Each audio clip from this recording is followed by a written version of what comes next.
Over on Jaguar Gatorade, a new college football video is out. In this video, we talk about a 1996 game between Pitt and Rutgers, and how ESPN refused to televise the game because they wanted to air a cheerleading competition instead. Click the card in the upper right corner to watch. And now, on with our feature presentation. I want to flash back 4 years ago to week 4 of the 2018 season, when the world was completely different. Here's the situation. The Colts are faced with 4th and 4 in overtime against the Houston Texans, and they're at their own 43-yard line. If they punt the ball, they pretty much guarantee themselves a tie. If they go for it, the risk-reward is absolutely huge. Get the conversion, and you've got a shot to win this game. Fail to get the conversion, and you all but guarantee the fact they are going to lose this game. Well, the Colts go for it, and even though they fail to get it, and the Texans win it at the last second, the decision that Reich made to trust his players to pick up the requisite yardage, even if it was tough, since it was their only chance at winning the game, was a necessary one.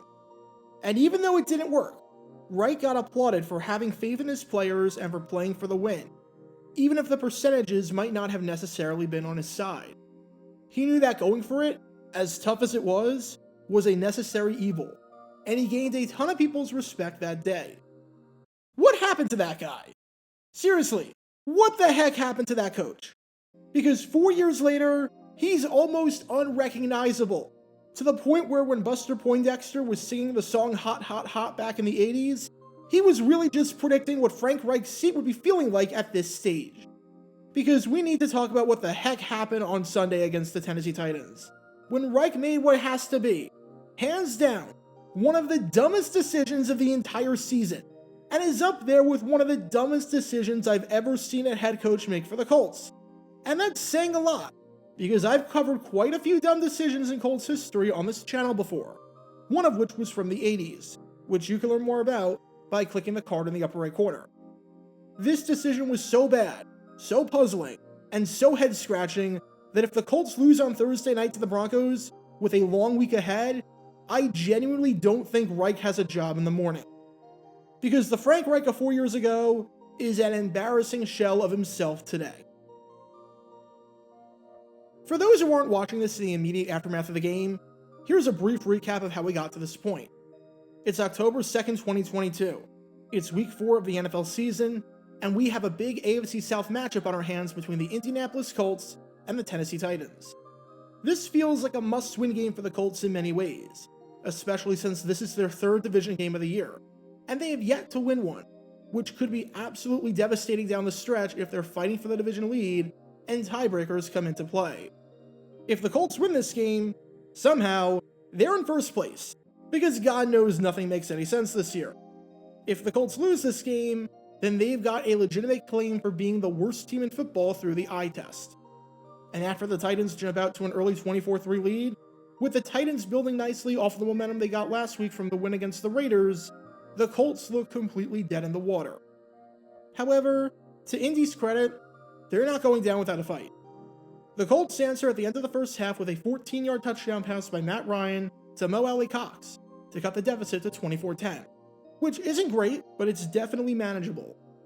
And on their next drive coming out of the halftime break, the Colts cut it down to a one-possession game, making it 24-17 following Ryan's second touchdown pass of the day to Alley-Cox. The Titans seem like they're imploding, which isn't too surprising, seeing as they've been abysmal in the second half of games this year. Heck, I did a dumb decisions episode on a decision made during one of those implosions in week 1 against the New York Giants, which you can learn more about by clicking the card in the upper right corner. In other words, the Colts have a prime opportunity to capitalize, to come back, and to take first place in the division. What follows is an unbelievable squandering of an opportunity, to the point where the Titans seem to be giving the Colts the game, and the Colts just refuse to take it. Because on Indy's next drive, they had the ball at Tennessee's 34-yard line, looking like they were in prime position to score. A Matt Ryan fumble later, and they're forced to punt. And on their next drive, they're at Tennessee's 24-yard line, once again, in prime position to score. A Jonathan Taylor fumble later, which you don't see too often, and they turn the ball over. However, the Colts still get another chance to do some damage and tie the game up. With 4 minutes left, they have the ball just outside the red zone, at Tennessee's 22-yard line.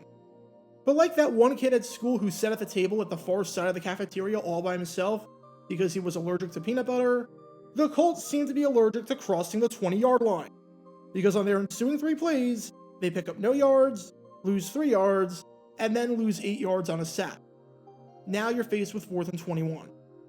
Honestly, there aren't a whole lot of plays in the playbook for 4th and 21, but you've got to go for it, because if you give the ball back to the Titans, there's a very good chance that you're not touching it again. It's a tricky situation, but it's not out of the realm of possibility. Heck, earlier in that drive, you had a 44-yard completion to Alec Pierce. So with that being said, and with the game on the line, let's see what play the Colts have drawn up to try and get the first down and keep the drive alive so they can hopefully reach the end zone and tie it up. Let's see what you've got. Wait. Hang on a second.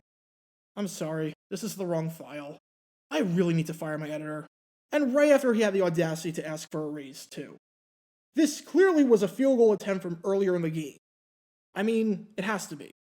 There's no way this is what they have lined up down by 7 with 2 minutes left.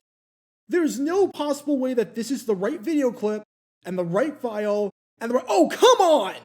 Someone please tell me this is a joke. Someone tell me Ashton Kutcher is right behind me and is about to tell me I'm being punked. There's no way this can be real. There's no way that down by 7 with 2 minutes left, they're actually trying a field goal. There's no way— way off from the start. Welcome to Dumb Decisions. Before I break down what happened here, this whole series is about taking an in-depth look at decisions made during games that were clearly awful from the start. This isn't something to look bad in hindsight. Rather, this is something to look awful almost immediately. These are moves where your gut instinct tells you right away that there is no way this can possibly work. And sure enough, your gut instinct was smarter than that of an NFL head coach. And for this one, we're taking a look at the mind of Indianapolis Colts head coach Frank Reich. Heck, by the time you're watching this video, there is a chance he might not even be the coach of the Colts anymore. He is a ticking time bomb.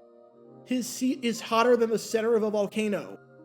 And when you've got arguably the hottest seat in the league, or at the very least, the second hottest seat if you think Matt Rule's seat is hotter, you have to be on your best behavior. You can't afford to make stupid decisions.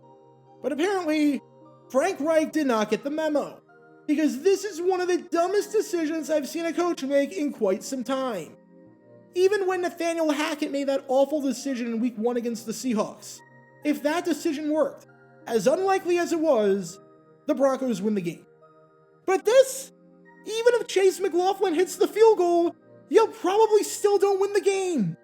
This decision was so mind-numbingly stupid that if Reich hits the unemployment line by the end of the week, people will be pointing to this decision as the straw that broke the camel's back, and rightfully so. So with that being said, let's take a look at why calling a field goal down by 7 points with 2 minutes left is a really bad idea. At this point in the game, you have 2 options apparently, even though I thought you only had 1. Option 1 is to kick the field goal, and option 2 is to go for it. Let's start with what I would have done, and what literally every single person in the stadium watching this game would have done, and that is, go for it. Are the odds of picking up 4th and 21 great? Obviously not. Since 2010, the odds of converting a 4th and 21, as you might have guessed, are pretty slim. There have been 22 tries on 4th and 21 exactly, and only 4 have been converted. So you've got about an 18% chance of picking it up. However, this feels like eating your vegetables as a young kid, or having to go to the boring school assembly on why you shouldn't do drugs. No one wants to do it, and no one has fun doing it, but it's something you just have to do. Obviously, you don't want to be in a position where you have to go for it on 4th and 21, but here, it's your only option. Kind of like throwing a Hail Mary at midfield with 2 seconds left, even though you know it probably won't work. If you get the first down, guess what? You keep the drive alive. And heck, you might not even need 21 yards.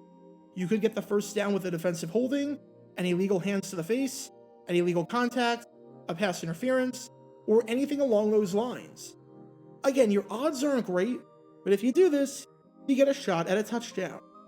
And if you don't get the first down, at least because your offense is staying on the field, and the last play got called with 2:45 left, when you turn it over on downs, you can at least force the Titans to call a play before the 2-minute warning, which gives you an extra timeout and gives you at least some room for error where you don't necessarily have to force a 3-and-out to get the ball back. Now let's compare that to the alternative, which is to kick the field goal. Let's say you miss it, as you did here. And before I go any further, it's not like this was a chip shot. This was a 51-yard kick, and this is a kicker that last season went just 8 for 14 from 40-plus yards out, hitting just 57.1% of the time. So it's not even an automatic 3 points like it would have been with someone like Justin Tucker. If you miss the kick, not only do you give the ball back to the Titans, but unlike the previous scenario of going for it on 4th and 21, because you waste so much time bringing the field goal unit out onto the field, the Titans get the ball past the 2-minute warning, which means instead of the Colts being able to stop the clock 4 times, they only get to stop it 3 times. And considering that the Titans have Derrick Henry on the other side, as in the running back that averaged 5.2 yards per carry, the running back that is a bulldozer and routinely gets better as the game goes along, and has been a thorn in your side for the past half-decade, that's a big difference.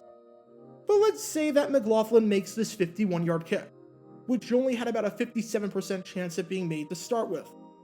Guess what? You're still down by a freaking touchdown! Nothing changes! You turned a 1-possession game into a 1-possession game! If this was a 6-point game, I'd get the logic to an extent, because then, if you get a stop, you just need a field goal. But nope, you needed a touchdown to put yourselves in a position to win the game. After this field goal, you need a touchdown to put yourselves in position to win the game. And that means you gotta try for the onside kick, which is a play that has only worked once all season across the entire NFL, and in the last 2 seasons combined before this year, has been successfully converted 9.6% of the time. So we have to assume that you don't recover the onside kick here. That means that you now need to stop the Titans from getting a first down, because if they do, the game is over, since you can only stop the clock 3 times instead of 4, because you let it go past the 2-minute warning. And again, Derrick Henry is on the other side, so good luck with that, because I've seen that story play out many times before. But let's say that you do get that stop. Now the Titans can either try a field goal from 53 yards out if it's 4th and 1 or 4th and 2, which makes your field goal irrelevant, or they can punt it and force you to drive 90 or so yards down the field with no timeouts. If you go for it on 4th down and get it, the best case scenario is that you have a new set of downs, needing to go 12 yards to find the end zone. If you kick the field goal and get it, the best case scenario, barring you somehow recovering the onside kick by some miracle, is that you have to go 90 yards down the field with a minute left and no timeouts. Tell me, which one sounds better? Which one sounds more plausible? I can't remember any situation in recent memory where the best case scenario for one was so much better than the best case scenario for the other. And the crazy part is that the one with the better best case scenario, which is going for it, had significantly better odds at over 18% than the absolute best case scenario in the worst one, which is kicking the field goal and then recovering the onside kick. Those odds were just a hair over 9%. And even in that option where you do that and recover the onside kick, you've got to go about 55 yards down the field to score instead of 12. Literally nothing about this math makes any sense whatsoever. To be honest, it legitimately would have made more sense here to punt the football than to kick the field goal. Seriously, the field goal was worse than a punt. At least if you punt it, you can pin the Titans inside the 10 or the 5. You get an extra playoff before the 2-minute warning, and if you do get a 3-and-out, you're getting the ball at midfield, needing a touchdown to possibly win, which is an identical situation to the absolute fantasy land scenario of McLaughlin hitting a 51-yard field goal and then successfully getting the onside kick to go your way. I get that 4th and 21 is tough. Trust me, I know. But you can't honestly tell me that the man that engineered the largest comeback in NFL history and in college football history thinks that the odds of converting 4th and 21 and converting one play are less than the odds of whatever the heck he wound up doing. Because it truly makes no sense why he banged all of his stock into 5 or 6 plays bouncing his way versus 1. So what do we learn from all this? If there's 2 minutes left in the game and you're down by 7, don't kick the field goal. If there's any scenario whatsoever where the only way for it to work is if you recover an onside kick, then try to avoid that scenario at all costs. If the clock is your enemy and the 2-minute warning is there, don't be afraid to use it to your advantage as a 4th timeout. If the worst case scenario for one option is significantly better than the best case scenario for the second option, take the first option every time, especially if the first option has way better odds of succeeding. And if you're going to be a head coach in this league, you should probably have a basic understanding of how math works.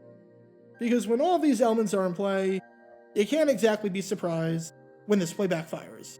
Talk about a dumb decision. Get your official Jaguar Gator 9 merchandise by going to jg9shop.com, and be sure to like this video, ring the notification bell, and subscribe down below if you haven't already, as it helps the channel out a lot. And be sure to check out Twitch every Wednesday night at 9 p.m. Eastern for your chance to play NFL trivia and win cash prizes. Link in the description below. If you want to see videos like this condensed down to 60 seconds, then follow me on TikTok at Jaguar Gator 9. To see college football videos, subscribe to Jaguar Gator 8. To see highlight videos of players throughout the history of the NFL, subscribe to JG9 Highlights. Also, special thanks to all of our Patreon supporters helping out the channel. Your support is greatly appreciated. So you can become a patron and request future video topics in the description below.